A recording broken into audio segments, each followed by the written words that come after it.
Wow, look everybody, it's a Godzilla video. Are you happy now? Okay, so today I wanted to talk about Godzilla, or more specifically Monsterverse Godzilla's thoughts on humans. I've always kind of wondered exactly what his thoughts were, and I'm going to be totally honest with you right now.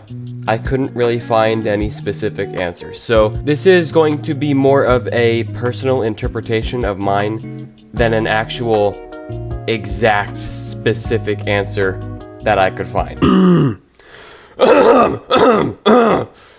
Most adaptations of Godzilla are more or less just big animals. So most Godzillas don't really seem to care much about humans. They don't really seem to mind them. Most Godzillas, I mean, some are evil bastards, but you know, most of them are just totally fine, okay? That's my point. Monsterverse Godzilla, though, he's a bit of a different story. He's not a big animal, he's a bit different. He's less of just an animal and more of a protector of planet Earth, basically. He's a bit smarter in some ways than most Godzillas are, I would say, in my personal opinion, okay? Don't take my word as fact. I'm just saying that's just what I think, okay? Alright. So what is Monsterverse Godzilla's main goal here? What's his main goal for life, alright? He is a protector. He protects planet Earth. He makes sure nothing damages the balance of Earth or of nature, I guess. And if something does stand in the way of balance, he takes care of them in his own unique, violent way. He takes care of them. So to figure out what he thinks of human beings, we gotta look at where human beings stand on the scale of nature. Where are they damaging the balance of nature, or are they contributing to it? Are they a good force? Are they a negative force? What are they? What does Godzilla see them as? I don't think human beings are a negative force, at least not entirely. Sometimes they can be. Like, I guess Mechagodzilla was a good example of, you know, humans not really helping. But most of the time, humans just kind of do their own thing, and I mean, unless you, like, want to drag pollution or something into this, maybe that would count, I guess. I don't know. But Godzilla doesn't really seem to care about pollution or, I don't know, climate change, whatever. But overall, main point is, I don't think human beings are really a negative force. I think that Godzilla sees them as a possible threat, and he will keep them in mind and in sight at all times.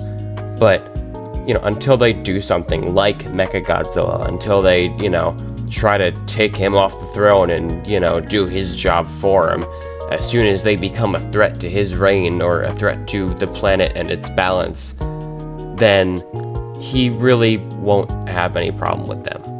I don't think there's any sense of, I guess, respect for humans. I don't think he really, maybe maybe Serizawa could be an exception. I don't know, since he laid down his own life just to help Godzilla. Maybe Godzilla could see something in that, but I don't know. I can't say I'm in Godzilla's head. But at the same time, I don't think Godzilla really, you know, dislikes or hates humanity either. I think it's more so just a thing where he's constantly living in the yellow, right?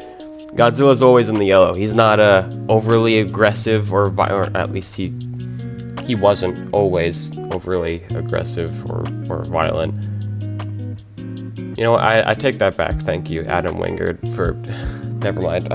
I remember a time in the Monsterverse when Godzilla would just like keep to himself and human civilization wouldn't get damaged or destroyed unless it absolutely had to be. But no, now Godzilla just kind of walks around cities and sleeps in coliseums just because he feels like it, I guess. But anyway, that's besides the point. Overall, I would say that Godzilla has no real issue with humans. He doesn't have a problem with them unless they get in his way, as they've showcased before. He acknowledges them as a possible threat, so he keeps them in sight, in mind, but he doesn't really waste time on them. He doesn't, you know, stay paranoid over them. There's no reason to get really hostile And you know what? Maybe he should start getting hostile. Maybe he should. I don't know. Maybe we deserve it. I think we kind of do deserve it at this point. I mean, yeah. First of all, you got Mothzilla shippers. Those are a big deal. That's a threat to the natural order, if you ask me. Could have used Godzilla's help when P Diddy was at large. He could have helped. You could have done something about that, Godzilla. Why didn't you do something about that, huh? Why didn't you stop the Diddler, Godzilla, huh? That was on you. I blame you for that, Godzilla.